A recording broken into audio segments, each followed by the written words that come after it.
Hi, I'm embroidery from Be Threadly. I'm here to talk to you about my latest make, the La Belladonna from Love Notions. I wanted to show you how I made this dolman sleeve into a kurta. In this video, I'm going to walk you through how I changed my pattern, how I changed the construction of the kurta for a knit fabric versus woven, and how I hem the side splits. I'm also going to show you what I did to embellish this knit kurta. But before we get into it, hit the subscribe and hit the bell button as well if you want to get the notifications for new videos on my YouTube channel. The pattern I'm using today is the La Belladonna from Love Notions. It is a dolman sleeve that comes with short sleeves, 3/4 sleeve, and long sleeve lengths, and it comes in shirt length as well as a tunic length. It has different neckline options, hooded, cowl, and plain, as well as pocket options and full bust options. The great thing about this pattern is it is easy to make, so it is great for gifts. I've actually made a handful of La Belladonnas as gifts for others, as well as 3 for myself. This video I'm starting off where I ended in my last video of how to create a split seam on a knit pattern. I already have the side changed up, but I'm going to be adding length to the hem and then adjusting the side seam accordingly. So if you haven't seen that video, do check that one out. The first step is to determine the length of the kurta. You want to add that length to the hemline. Here I'm adding about 5.5 inches.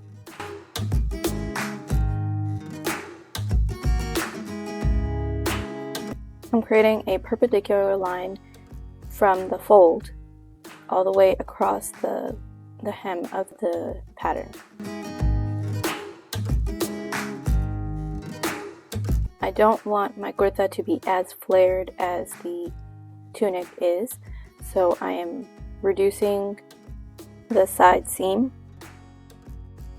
You can see here that I'm using an existing kurta to figure out how wide I want the front seam to be.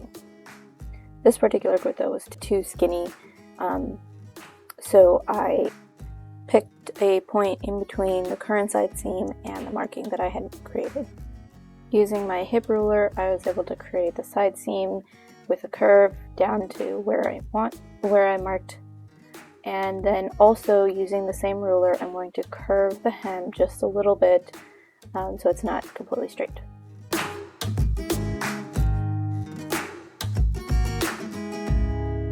Now that I have my edge marked, I'm going to add a 1/2 inch from that edge to the side split seam, just like I did from the last video of how to create a split seam on a knit pattern. I cut out the pattern and I'm cutting out the fabric. I'm also going to be cutting out 1/2 inch strips of interfacing, and that is going to be attached all along the side seams. Sorry, not all along the side seams. From the split, where that split is, there you're going to attach the interfacing all along and on the bottom of the hem. As with any of the knit patterns, when I am sewing up the shoulder seam, I enforce it with cotton twill tape. This is a 1/2 inch twill tape that I actually will split into 2. So I cut it right down the middle, and I'll use that along the seam allowance.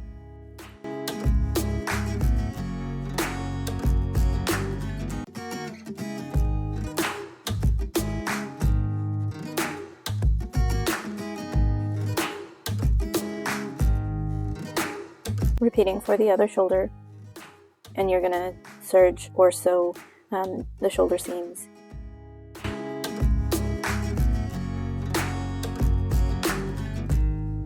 Now we're going to pin the side seams, and we're only going to be serging up until where the fabric angles out. So I serge that seam and then use the sewing machine to go from the serged point to the marking that I created with the split hem.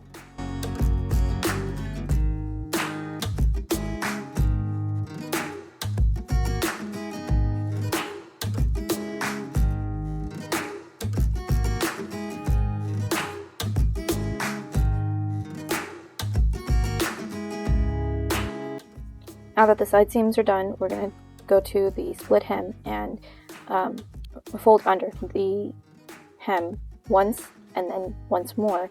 And this is where the interfacing is really helpful. You're going to do a fold right over the interfacing and then fold it over again.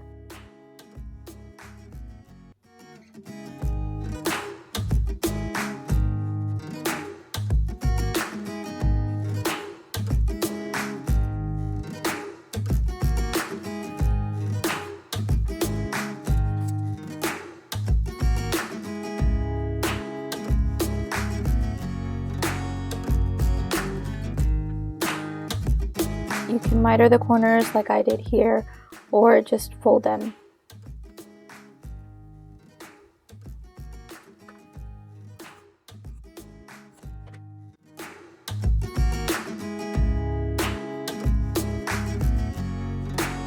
You're going to pin all along the edges, both front and back, and then top stitch twice, once at the inner edge and then another one at the outer edge of the hem. Once you top stitch, you can finish the neckline and the sleeves according to the pattern.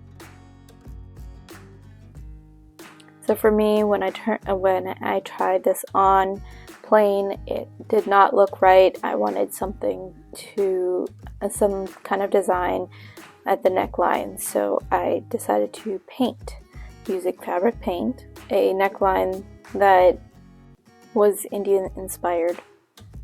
I used the friction pen to mark where I wanted to paint and then kind of free-handed the rest. There were a couple points where I messed up, so I had to improvise, but just have fun with it.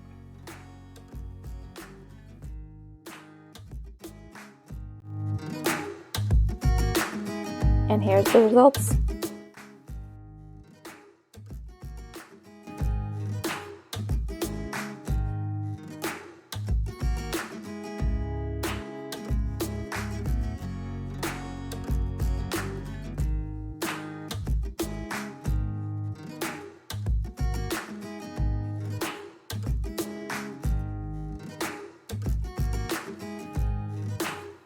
If you have any questions about how I made this kurta, let me know in the comments, and I'll see you next time.